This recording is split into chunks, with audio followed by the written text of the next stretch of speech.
¿Qué tal? ¿Cómo están? Muy buenas tardes. 13:45 de este jueves 18 de abril. Hoy muy atentos aquí en Atlántico Noticias a la decisión que tome la Agencia Europea del Medicamento. Van a anunciar hoy mismo, de forma inminente, de hecho, su dictamen sobre la vacuna de Oxford AstraZeneca, retirada, ya saben, de forma cautelar de muchos países.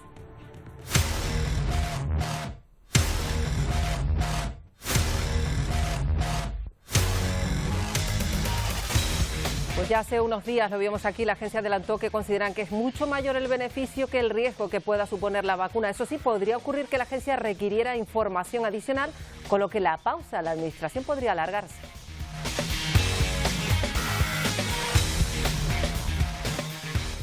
Por tanto, aún a la espera de la comparecencia, Isiar Pérez, para conocer todos los detalles.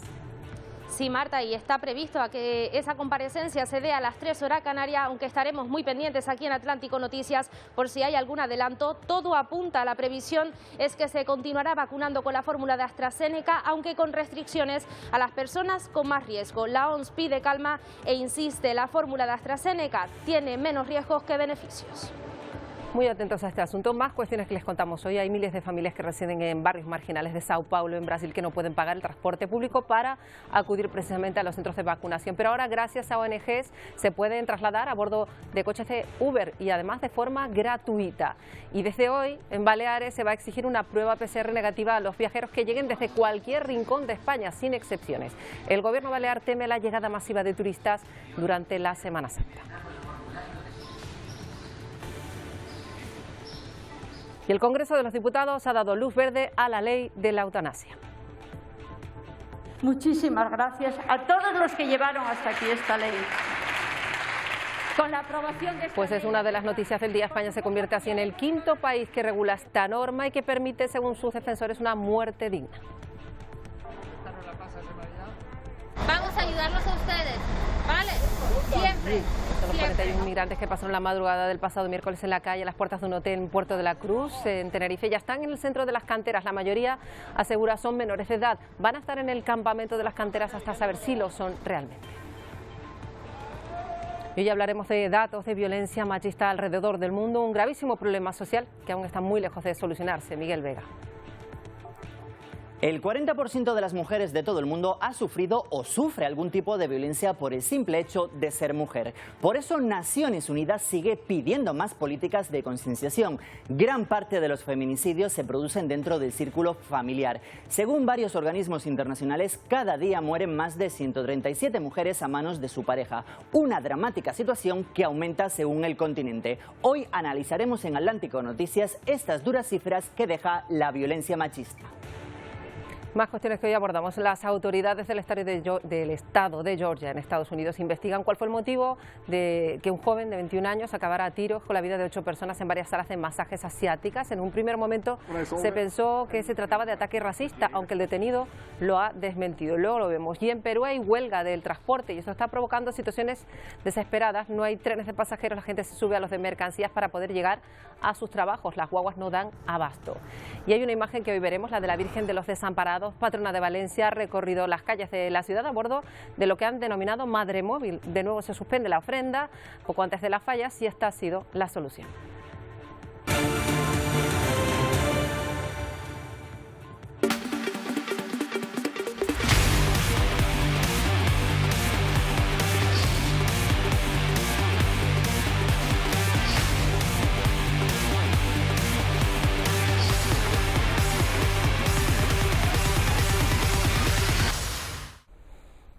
Y arrancamos con los datos de Canarias, que ha pasado de ser una de las comunidades con menor incidencia a ser ya la quinta de toda España con más casos positivos en coronavirus, según las cifras de la última semana. Si analizamos los datos de este mes, desde el 1 de marzo, se han duplicado aquí en Canarias el número de contagios diarios. La ministra de Sanidad está pidiendo prudencia ante un posible cambio de tendencia. Hay expertos que abogan por confinamientos cortos, una medida que de momento se descarta aquí en Canarias. La tendencia descendente de los contagios se ha estancado con 6.092 nuevos positivos y una incidencia acumulada por cada 100.000 habitantes en 14 días de 128. Esto podría apuntar a un alza de la enfermedad, según la ministra de Sanidad, Carolina Darias. Junto con esta zona valle con carácter general, tenemos algunas comunidades autónomas que empiezan un ligero ascenso. Es pronto para saber si es algo puntual en esas oscilaciones que le he comentado que podrían producirse o podríamos estar ante un posible cambio de tendencia. Y lo digo así, ante un posible cambio de tendencia. Por tanto, máxima prudencia. No ha querido pronunciarse sobre la posibilidad de ampliar el estado de alarma más allá del 9 de mayo, pero ha insistido en lo importante que es cumplir las normas vigentes para evitar un repunte que nos coloque a las puertas de la cuarta ola. Ayer daba comienzo el cierre perimetral por el puente de San José en 7 comunidades, un ensayo del que se aplicará en todo el territorio para la Semana Santa, entre el 26 de marzo y el 9 de abril. Pues fíjese que desde hoy Baleares exige una prueba PCR negativa a todos los viajeros que lleguen, además desde cualquier región de España, independientemente de la incidencia que tenga cada comunidad. El Gobierno balear justifica esta decisión ante el aumento de desplazamientos que están previendo ya para este puente de San José y durante toda la Semana Santa. La medida, además, va a estar en vigor hasta el 11 de abril. ¿Y qué pasa en el resto de Europa? Pues en Italia sigue preocupando el alto índice de casos positivos por día. Son los 23.000 que se están registrando ya en las últimas 24 horas. Las autoridades confían en que las medidas más restrictivas que se han impuesto en muchos puntos del país bajen ya las cifras de contagio. También preocupa el aumento de mortalidad en países como República Checa, Hungría, Bulgaria. Ahí los índices de fallecidos son muy superiores a los de la primera ola. También complicada situación en Francia. Podrían imponer allí confinamientos de fin de semana si continúa la tendencia. Y hasta ahora, ya les hemos dicho, muy pendientes de que la Agencia Europea del Medicamento, de los resultados de la investigación sobre la vacuna de Oxford AstraZeneca. De momento no ha habido manera de demostrar esa relación causal entre la vacuna y la enfermedad de Isier. ¿Cuándo podría llegar la decisión? Pues bien, Marta, estamos a la espera, ya que podría llegar a las 3 horas canarias, aunque estamos muy pendientes por si se produjera algún adelanto. Lo cierto es que la OMS ha pedido calma, asegura que los riesgos son menores que los beneficios y recomienda no paralizar ninguna campaña de vacunación como se venía haciendo hasta ahora la mayoría de países europeos, entre ellos en nuestros, ya que, como bien dice, la relación trombosis-vacuna aún no está del todo clara. Por otro lado, ¿qué decisiones se podrían adoptar hoy? Pues bien, la menos probable, dejar de autorizarla hasta garantizar su seguridad y, por otro lado, restringirla a aquellos sectores de población con más riesgo. De hecho, hoy en nuestro país, la ministra de Sanidad, Carolina Darias, se reunirá en un nuevo Consejo Interterritorial con las distintas autonomías a fin de comunicar esta decisión de la Agencia Europea del Medicamento. El uso de la vacuna supera con creces los riesgos. Sabemos que las que existen son seguras y efectivas y es realmente importante que las personas se vacunen cuando sea su turno. Y en Venezuela, debido a la presencia de la variante brasileña y del aumento de contagios, el gobierno ha decidido ampliar el cerco sanitario y también los controles de seguridad en algunos estados.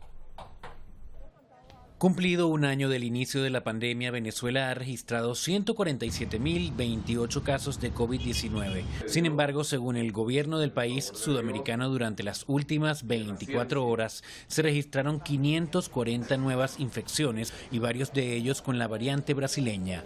Ante tal panorama, el presidente Nicolás Maduro decretó un cerco sanitario en Caracas y en otros 3 estados del país, al tiempo que instó a aumentar las medidas de prevención. Que subestiman el coronavirus, que creen que es una gripecita, o de aquellas personas que se quedan en su casa. El coordinador del plan de aislamiento respiratorio de la Clínica Metropolitana de Caracas, diseñada para los pacientes contagiados con síntomas de COVID, Pedro del Médico, informó sobre el aumento exponencial de casos positivos en centros públicos y privados. Estamos a plenitud de nuestras capacidades. Todas las áreas de aislamiento, entiéndase, unidad de emergencia, hospitalización, aislamiento y terapia intensiva. Morel Rodríguez, alcalde sobreviviente del COVID, relató sobre el poder de transmisión que tiene la variante brasileña del virus. Esta cepa brasileña es dos veces más contagiosa. Es mucho más agresiva y mucho más traicionera. El gobierno del país anunció recientemente que no aprobó el uso de la vacuna AstraZeneca contra el COVID-19, basándose en las presuntas complicaciones de lo que les ha ocurrido a quienes han sido vacunados con ella. Álvaro Algarra, Voz de América, Caracas. Esta es una prisión que está a las afueras de Montevideo, en Uruguay, y aquí están los reclusos jóvenes más conflictivos, se les conoce como los gurises kamikaze. Ellos también han recibido la vacuna contra la COVID en una campaña que impulsa el gobierno ante el aumento de brotes también en las prisiones. En la actualidad, aquí en esta cárcel hay 140 casos activos y 240 personas en cuarentena. Y este es uno de los mayores barrios marginales de Sao Paulo, en Brasil. Miles de familias en esta zona no tienen ingresos tras la pandemia, no pueden directamente pagarse el transporte para ir a los centros de vacunación. Ahora, gracias a una iniciativa de varias ONGs, lo pueden hacer, y además lo hacen estos coches de Uber totalmente gratis. Un coche de este servicio recoge a estas personas en sus casas y lo van llevando a los puntos de vacunación de la ciudad. Luego, pues se regresa a casa en el mismo transporte que ya decimos, sin coste alguno. En México las escuelas están cerradas, de hecho todavía persisten las clases de manera virtual. Sin embargo, los centros de actividades infantiles sí que están abiertos y por eso hay una gran polémica entre los padres. Centros comerciales. Que para el ingreso a este centro comercial es obligatorio escanear el código QR. Parques de diversiones, cines, boliches. Todos estos lugares han reabierto sus puertas y son espacios donde los niños pueden asistir, conviven y se divierten. Los niños no salen a recreo, están en las casas, 24 horas en la casa, imagínate cómo ya están los niños, gente que físicamente necesita actividad. Sin embargo, las escuelas permanecen cerradas. Necesitan la convivencia con sus compañeros. Estoy de acuerdo que se reactive la economía, pero que se haga un análisis de las escuelas, que es, a final de cuentas, el futuro del país. Después de un año, los niños siguen estudiando desde sus casas y no hay fecha para que puedan regresar a los salones. Sí requieren ya un regreso a clases, no a lo mejor del todo diario, pero sí paulativamente, puesto que sí hay niños, y te lo digo por experiencia, que están teniendo mucho estrés dentro de casa, y también los papás. Internet o por televisión no ponen atención como debería de ser. Así como los niños regresan a actividades recreativas, con todos los protocolos de salud y las medidas de seguridad, los padres de familia esperan que la misma política aplique para las escuelas. Y vamos con una polémica entre México y Argentina, porque un grupo de estudiantes argentinos viajaron a Cancún y luego se realizaron en este laboratorio una prueba PCR antes de viajar de vuelta al país, una prueba que se les dio como negativa, pero en realidad estaban contagiados los 44 alumnos. El laboratorio de hecho ha sido clausurado porque estaba en funcionamiento sin tener autorización. África ya ha superado el umbral de los 4 millones de contagios. Los esfuerzos se centran ahora en acelerar el despliegue de las vacunas que no están llegando, y las que llegan caen muchas veces en manos de mafias, y a eso se suma la débil economía de la mayoría de los países africanos que sobreviven a duras penas con la pandemia. Más de 4 millones de contagiados y casi 110.000 muertos en África. Los gobiernos tratan de impulsar la llegada de unas vacunas que no paran de retrasarse y propician la aparición de mafias que comercian con el que ya llaman oro líquido.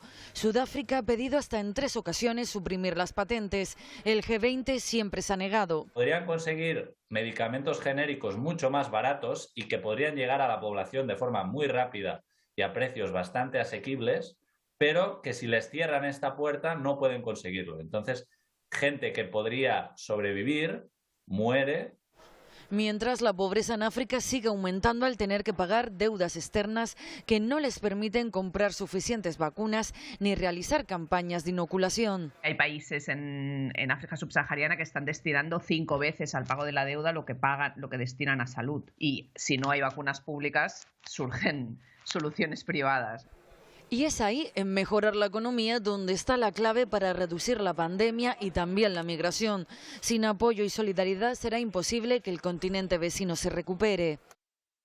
Y una noticia que es buena, porque en Estados Unidos se ha certificado el nacimiento del primer bebé con anticuerpos contra el coronavirus. Su madre había sido vacunada. Yasmín López nos da todos los detalles. En el sur del estado de Florida se reportó el primer caso de un bebé que nació con anticuerpos contra el coronavirus.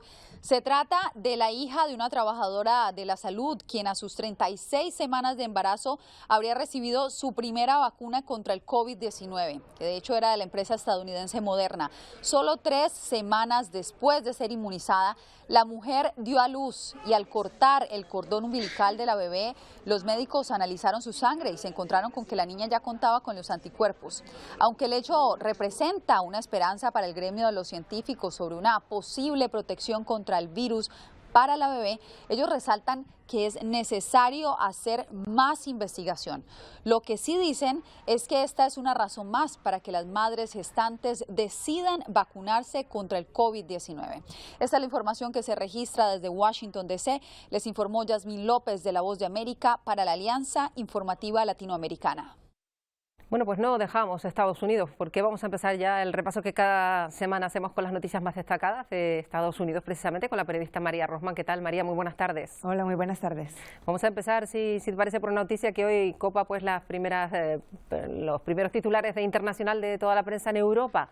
El Kremlin, que ha llamado a consultas a su embajador en Washington porque el nuevo presidente Joe Biden ha definido a Vladimir Putin como asesino en serie. Ha sido en el marco de una entrevista. María, ¿qué ha pasado?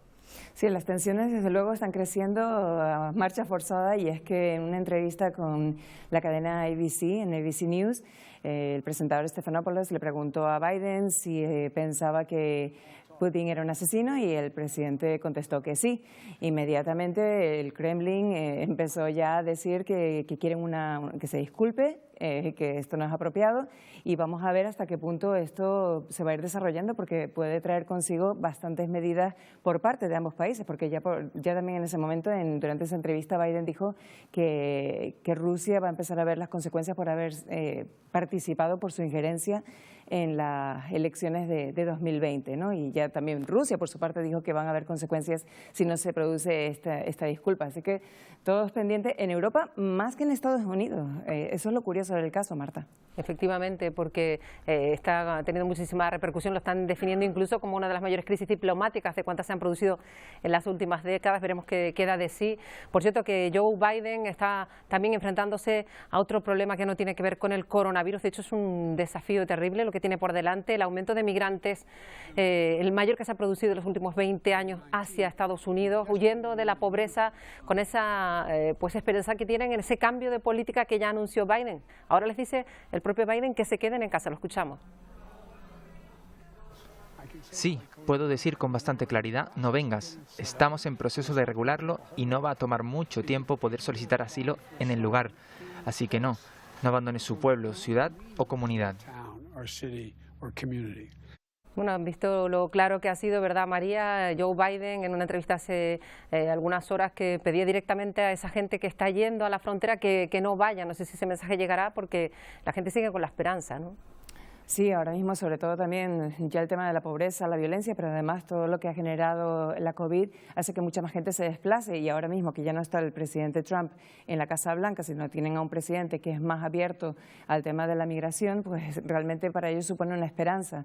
Es importantísimo sí escuchar este mensaje, porque ahora mismo no existen los mecanismos para que esta gente pueda entrar al país y de alguna manera puedan llevar una vida regularizada dentro de Estados Unidos. Entonces lo que va a pasar es que lo que está ocurriendo en la frontera, que se están acumulando los casos, los menores no acompañados, ya hay unos 4.000 nuevos, y no hay forma de realmente atender a esas necesidades. Efectivamente. Vamos a escuchar también a este respecto lo que decía el secretario de Seguridad Nacional, al que se le ha preguntado constantemente sobre este asunto. A raíz de la pandemia, estamos expulsando a individuos solteros que llegan a la frontera. Estamos expulsando familias bajo la misma autoridad de salud pública. Los niños no acompañados pueden presentar sus solicitudes de ayuda humanitaria en los procedimientos de inmigración, según lo establece la ley. Si se determina que no tienen un reclamo válido, serán devueltos de manera segura. Y decimos, María, que es una de las cuestiones sobre las que tienen que actuar porque la situación se les complica. Has hablado tú mismo de esos 4.000 menores que están en esos centros de retención, ¿no? Exactamente, y bueno, desde luego están ahora mismo bajo muchísima presión. El Partido Demócrata, los republicanos están exigiendo algún tipo de medidas más estrictas para evitar que lleguen a la frontera.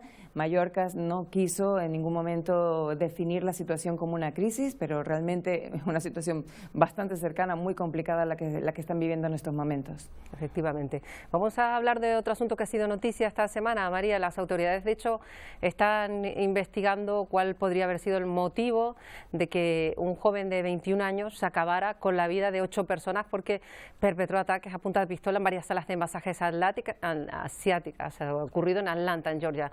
Se pensó en un primer momento que eran ataques racistas, pero el propio detenido lo ha desmentido.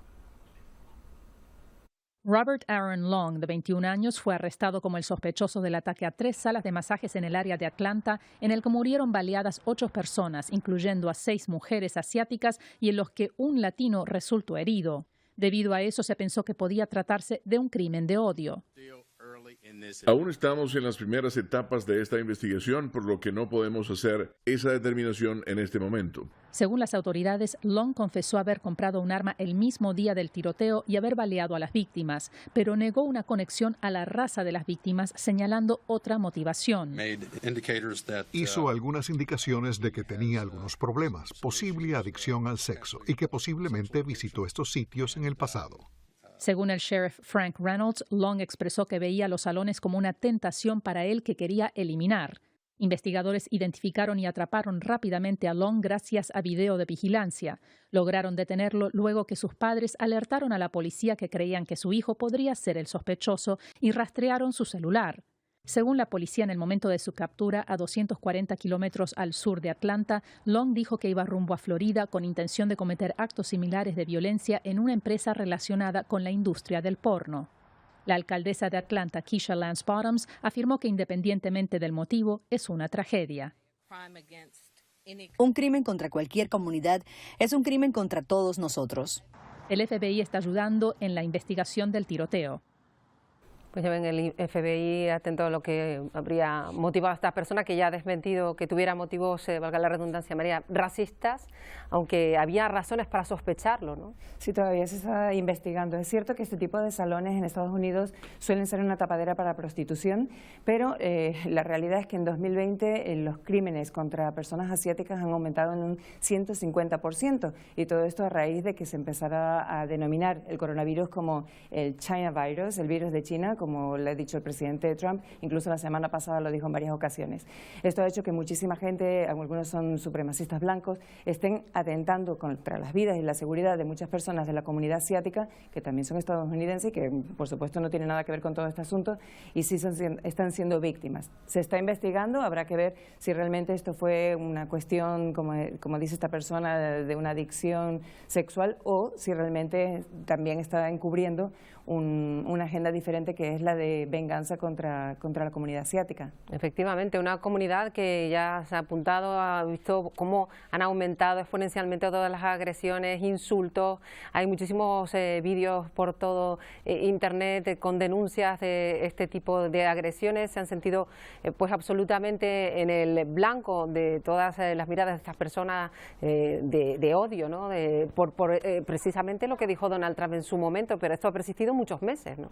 Sí, todo 2020 es donde hemos visto este aumento, ¿no? Desde que empezó prácticamente la pandemia es cuando hemos visto que los ataques se han centrado hacia personas que simplemente por ser de otra raza están siendo pues, los que están recibiendo todo tipo de insultos, de asaltos por parte de gente que se ve a veces desesperada y no sabe contra quién tomarla, pero que obviamente está cometiendo un crimen y es una cuestión racista realmente. Efectivamente, se han convertido en una especie de chivo expiatorio, decía el propio presidente Biden. María Rothman, lo dejamos aquí, nos vemos la próxima semana. Hasta la próxima semana.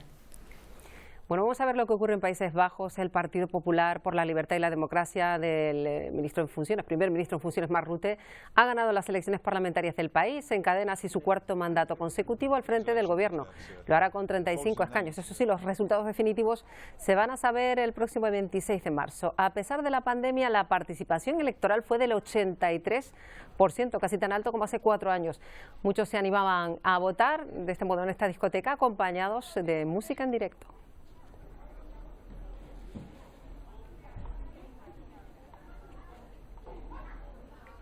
Bueno, y una noticia aquí en España, fracasado, se esperaba, la moción de censura en Murcia.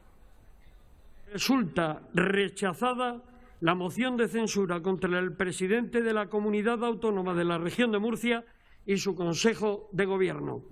Señorías, se levanta la sesión. Bueno, todo después de que ya hoy se votara sobre esa iniciativa presentada, ya saben, por Ciudadanos y PSOE, 23 votos en contra, 21 a favor y una abstención. Por lo tanto, seguirá adelante el gobierno de López Miras, y eso después de que 3 diputados de Ciudadanos se incorporaran a las filas del Partido Popular, uno se abstuviera y a esto se sumara el apoyo de Vox. Son los sillones azules de esta asamblea. Esta tormenta política en Murcia está teniendo efectos a nivel nacional para el Partido Ciudadanos, que se queda, por ejemplo, sin presencia en el Senado, después de que Marta Martín, que es portavoz de Educación del partido, renunciara a incorporarse al grupo mixto. Por cierto, la vicealcaldesa de Madrid, Begoña Villasís, deja la puerta abierta a un posible pacto con los socialistas después de las elecciones a la presidencia de la comunidad, aunque la intención del partido dice repetir coalición con Díaz Ayuso. Y el Congreso de los Diputados ha aprobado definitivamente la ley de la eutanasia. Ha salido adelante con votos en contra del PP y de Vox, que piensan, por cierto, presentar recursos. Silvia Mascareño. Sí, los populares y Vox van a llevarlo a los tribunales porque consideran que esa norma puede tener efecto llamada y además hablan de que instaura una cultura de la muerte. A pesar de todo, en apenas 3 meses, para el mes de junio, ya estará en vigor ese derecho a pedir ayuda para morir, derecho que tendrán los adultos conscientes que tengan una enfermedad grave e incurable que les provoque un sufrimiento intolerable. Pero además tendrán que tener el visto bueno de un tribunal médico y de un comité de garantías que tendrá que crearse en cada comunidad autónoma. De esta manera, España pasa a formar parte del reducido grupo de países que tiene regulado el derecho a morir dignamente. Gracias, Silvia. Más cuestiones. Tras 2 años, la multinacional estadounidense Uber vuelve a operar en Barcelona, ofrece servicios de taxi de coche compartido, ya saben, un regreso que ha sido recibido por parte de los taxistas de la ciudad con una gran marcha lenta por la Gran Vía hasta el Parlamento catalán, y esto ha provocado el colapso del centro de la ciudad. Consideran los taxistas que esta plataforma no respeta el reglamento metropolitano del taxi. También cargan contra los 350 taxistas que optan por aceptar trabajos para esta aplicación. Y esto es Perú. Allí los transportistas han comenzado una huelga nacional por el precio del combustible y también por los peajes. Y esta situación provoca que muchos arriesguen su vida y, como lo ven, se suben a trenes de mercancías para desplazarse entre ciudades. Cientos de personas transitan por las carreteras, van caminando directamente porque no hay medios de transporte.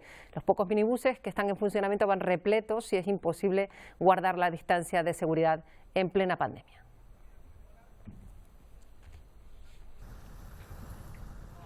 Finalmente, los 41 migrantes subsaharianos que pasaron la madrugada del miércoles en la calle a las puertas del Hotel Concordia en Puerto de la Cruz, en Tenerife, han sido trasladados al centro de acogida de Las Canteras. La mayoría, dice, son menores de edad.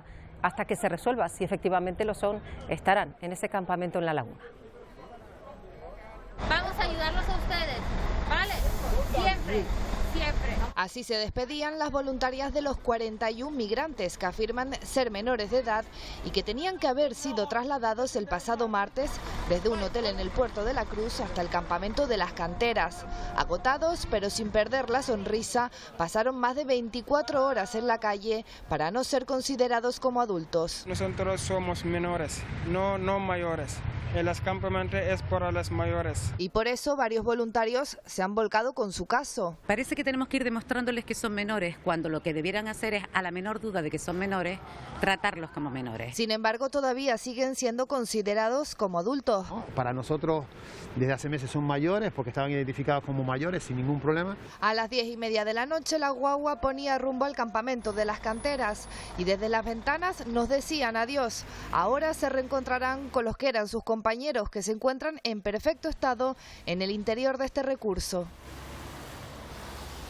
Estamos muy pendientes del estado de salud de las personas que llegaron en 2 pateras rescatadas y fueron trasladadas a Gran Canaria. Llegaron con muchos niños. Hay 12 en estos momentos ingresados en centros hospitalarios que iban a bordo de las últimas pateras. Entre ellos 2 pequeños, un niño y una niña, se encuentran todavía en estado crítico.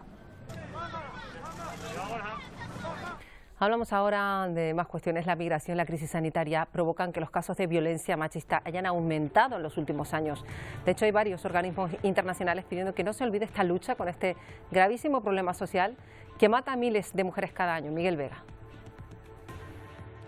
La Organización Mundial de la Salud asegura que la violencia ejercida sobre la mujer supone un grave problema para la salud y la vulneración de los derechos humanos. Ellas se siguen enfrentando, entre otras cosas, a la trata de seres humanos, también a la mutilación genital, al matrimonio infantil, a la violencia sexual y a la violencia dentro del núcleo familiar. Y precisamente en este último punto pone el foco la OMS. Según varios organismos internacionales, es el 40% de las mujeres sufre o ha sufrido violencia física o sexual en el mundo, y de entre ellas 3 de cada 5 sufren malos tratos por parte de su pareja o familia.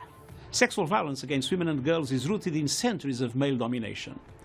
Let us not forget that the gender inequalities that fuel rape culture are essentially a question of power imbalances.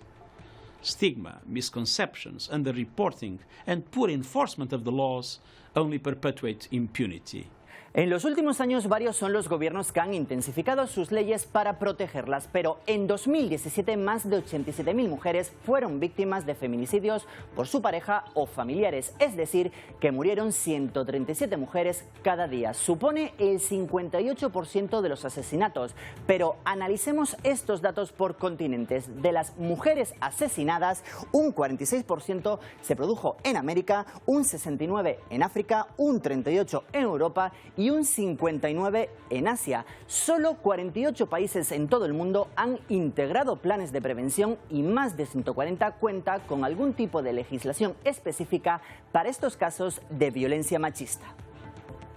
Por eso es tan importante trabajar en el terreno. Queremos hablar hoy de una iniciativa en la que ha participado la ONG Opciónate, que trabaja precisamente en eso, en prevenir la violencia de género en un país como es el caso de Guinea-Bissau. Lo hace a través de la formación de los agentes, que son los que tienen luego que atender a las víctimas. Vamos a hablar con Rosa Gómez Reino, experta en género y que ha estado pues al frente de esa consultoría. Señora Gómez Reino, gracias por atendernos. Nada, buenas tardes y gracias a ustedes por esta invitación. Sí, porque es importante saber que se forma a las personas que tienen que atender a las víctimas. Esa es la base para empezar el trabajo, ¿no? Sí, bueno, desde Opciónate, Opciónate es una ONG con sede en Gran Canarias y que lleva, pues desde hace 20 años, el equipo que formamos llevamos 20 años trabajando pues fundamentalmente en prevención de derechos de las mujeres, igualdad de género y prevención y acción frente a la violencia machista.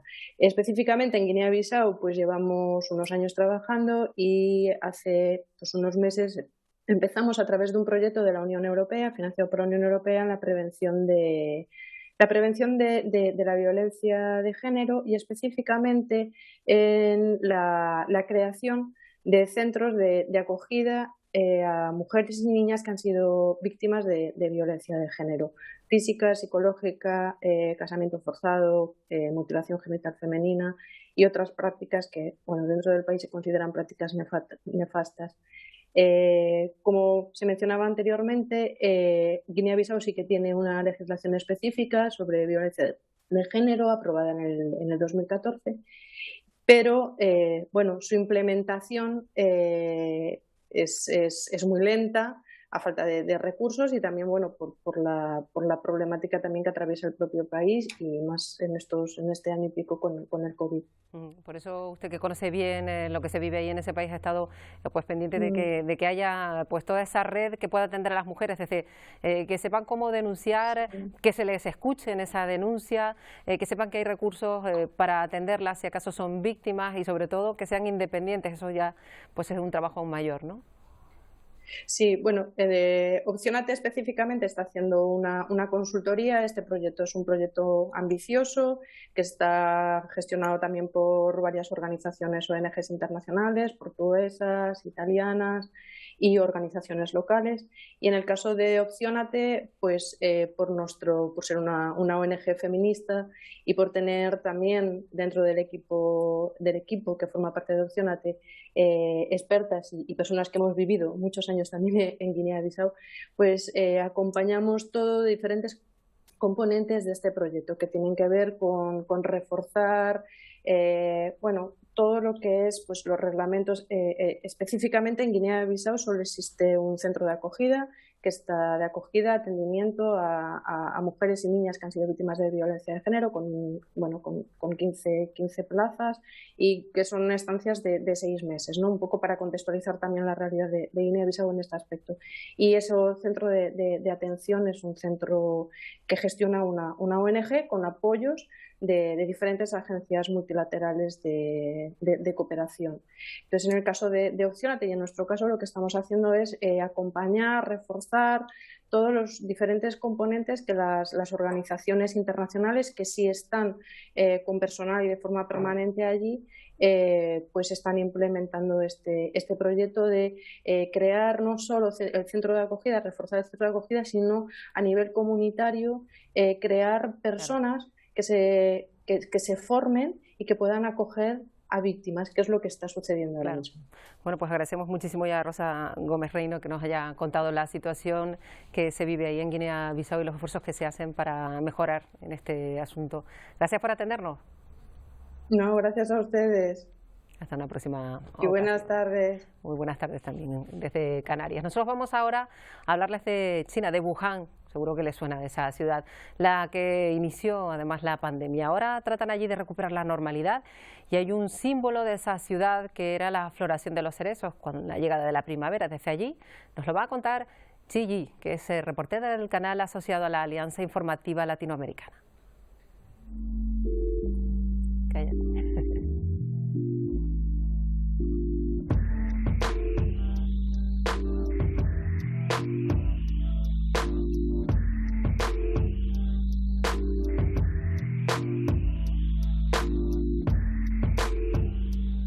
Cuando la propagación viral alcanzó su momento más crítico, Wuhan, ciudad hoy heroica, emprendió una estrategia decisiva: el cierre completo de toda la urbe con el fin de evitar que el virus continuara propagándose por China y el resto del mundo. Conmovidos por muchas historias de sacrificio en Wuhan, los internautas acordaron que cuando la situación estuviera bajo control, irían a esta ciudad a contemplar los cerezos en flor. Y ahora, cumpliendo tal promesa, aquí estamos.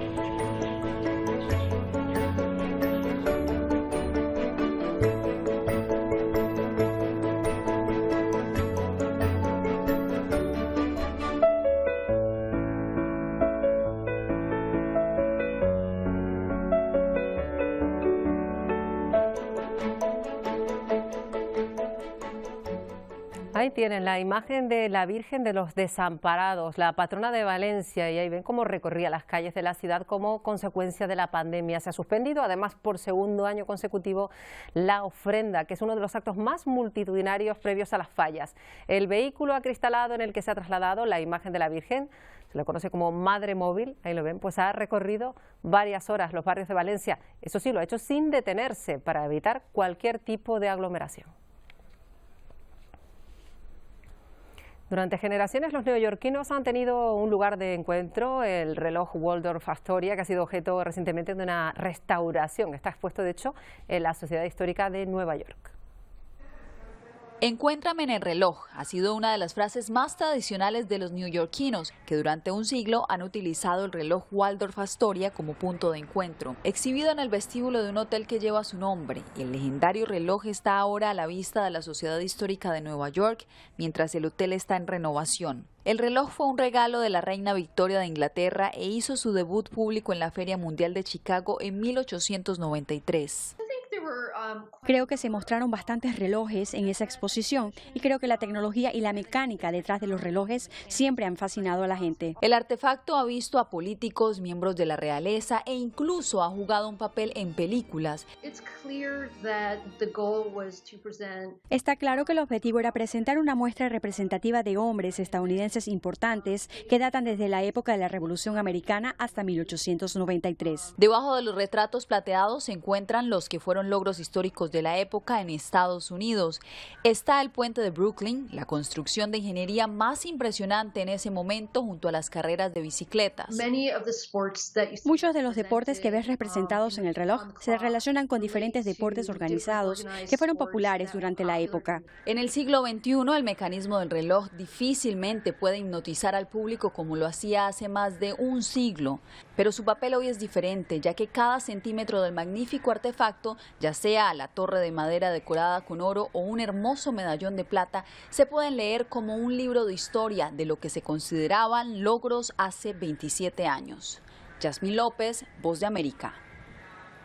Bueno, vamos a despedirnos con música. Un 18 de abril de 1991 se puso en venta el doble álbum del grupo madrileño Burning. En directo se grabó en vivo el año anterior, además en la Sala Universidad, de la Sala Sur de Madrid, con invitados como Miguel Ríos, Joaquín Sabina o Antonio Vega. ¿Qué hace una chica como tú en un sitio como este? Bueno, con este tema inolvidable de Burning nos vamos por hoy. Se quedan en nada con el Telenoticias Primera Edición. Hasta mañana. Los años te delatan, nena, estás fuera de sitio.